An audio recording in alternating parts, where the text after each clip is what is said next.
Hey guys, welcome back. In my previous video, which was the ride or die tag, and by the way, thank you guys for hanging in there throughout that video. I know I was having a lot of technical difficulties, but a lot of you on Snapchat pushed me and really supported me in working with the footage and uploading it anyway. If not, I wouldn't have had a video out for you guys. So thank you for hanging in there during that video. I know that the quality, or not the quality, but just like all the technical difficulties were kind of annoying, but at least I worked with what I had and got the video up. And in that video, I asked you guys if you wanted a dedicated video on under eye concealers, my top under eye concealers, plus some tips on how to get a creaseless concealer application. So that's exactly what this video is going to be on today. And I'm gonna include some drugstore concealers in this video as well. So if you're interested, keep on watching. Before I go into some tips on how to get a creaseless concealer, I'm gonna share my top high-end and drugstore concealers. And the reason I chose these concealers is because they glide on underneath the eyes really beautifully. They look really hydrating, not dry and cakey. And I will say that I truly believe there is no such thing as a creaseless concealer. There are concealers that crease less than others, but if you have even like the slightest folds or wrinkles on your skin, that concealer will find its way to settle into those fine lines. So even me, for example, I don't have a lot of creasing under my eyes. I have some slight, like little folds underneath my eyes. And even the most crease resistant concealer will find its way in there. So it's all about setting your concealer to get a creaseless concealer, which I will talk about in a little bit.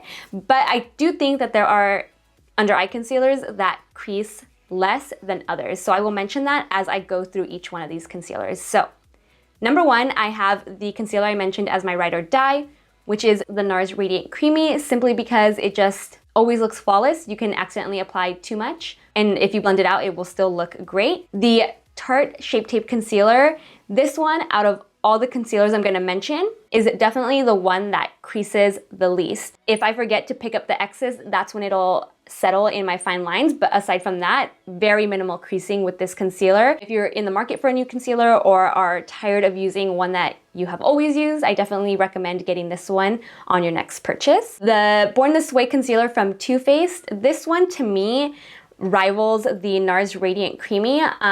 Very, very similar formula, really hydrating. This one has like a slight, I wanna say it's like a tropical scent, almost like a coconut pina colada scent, but you don't smell it when it's underneath your eyes. You can only smell it when it's in the tube, but I really like it for how hydrating it is and creamy, just like the NARS Radiant Creamy concealer. The Makeup Forever Ultra HD concealer, this one I do think creases the most out of all of these, but again, just still looks really flawless underneath the eyes. You just really have to make sure you set this product underneath your eyes or you will get a ton of creasing. And then the last one from all the high-end concealers is one that has been around for a long time, but it was recently kind of like brought to my attention. This is the Laura Mercier Secret Concealer for Under Eye. So I mentioned it on my Instagram. I've been working on this little project with Laura Mercier, doing like a series of videos for their website and Birdie Beauty, which is really cool. And through that experience, I have discovered a bunch of their products that I didn't know about before, and I was like, whoa, where have these been all my life? So this concealer, very crease resistant, even though when you look at it, it looks like it would be the heaviest out of all the concealers because it does come in a pot, but it really does melt down and has minimal creasing. And in this concealer, I'm shade 2.5. For all the other concealers, I'll make sure to include it in the description box below because I know you guys will ask, so I'll make sure to include that. I won't forget, I promise. So now on to some drugstore concealers. The first one is pretty much a no-brainer. I'm sure you guys have all seen this one all over YouTube. This is the Maybelline Instant Age Rewind Concealer. To me, this one is pretty similar to the Tarte Shape Tape in that it dries down to a semi-matte finish, but still looks really natural underneath the eyes. And because of the fact that both of these dry down to a semi-matte is why they have the least amount of creasing underneath the eyes. Maybelline Fit Me Concealer, this one is pretty much a dupe for the NARS Radiant Creamy. Very similar in consistency. However, NARS Radiant Creamy has more coverage than the Maybelline concealer, but still just as great of a quality as the NARS Radiant Creamy. NYX Sculpt and Highlight Face Duo, again, really similar to NARS Radiant Creamy, and I really like that this one has the contour shade on the other side. And then the last one I want to mention is another concealer that I feel like isn't talked about much here on YouTube.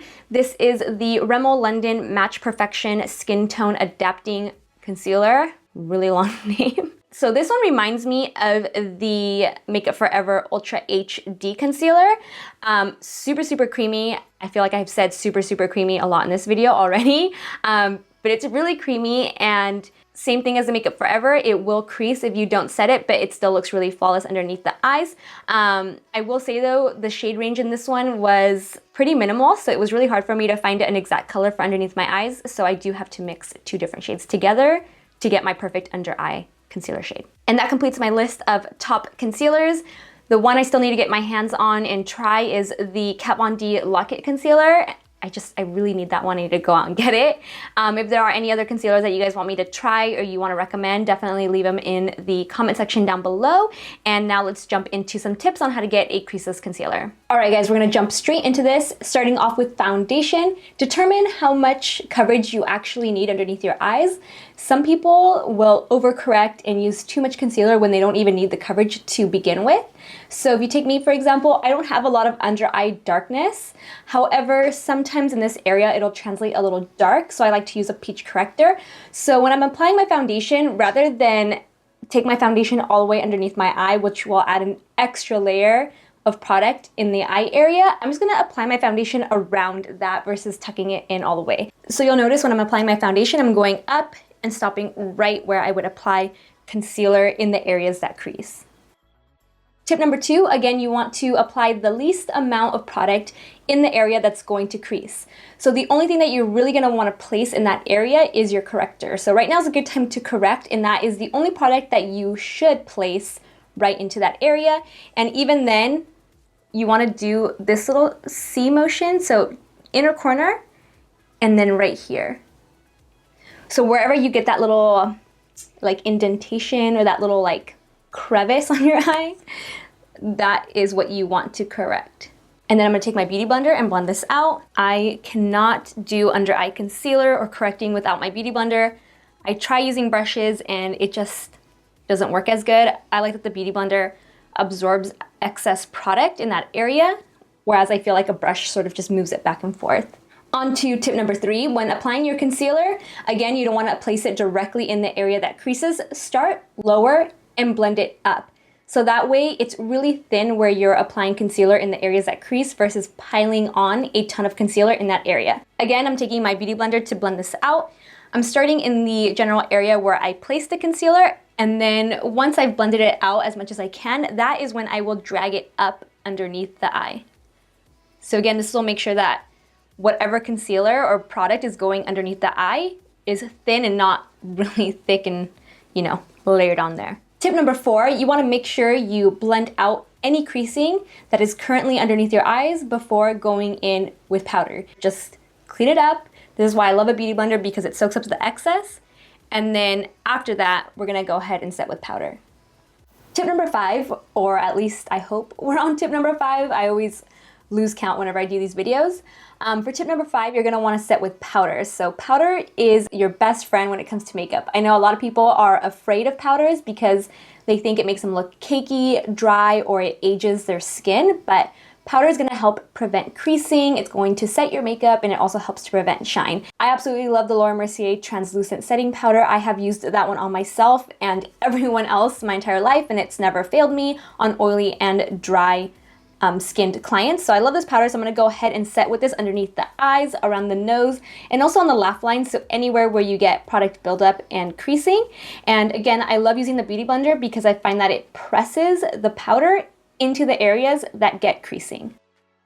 So you guys, when it comes to baking, I don't do it a lot because that makes me look really dry, especially when I smile.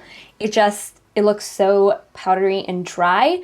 But one tip, if you do like baking, or if you find that powder makes you look really dry and unnatural, use a setting mist or a hydrating mist after you've applied powder to make the powder look more like natural skin.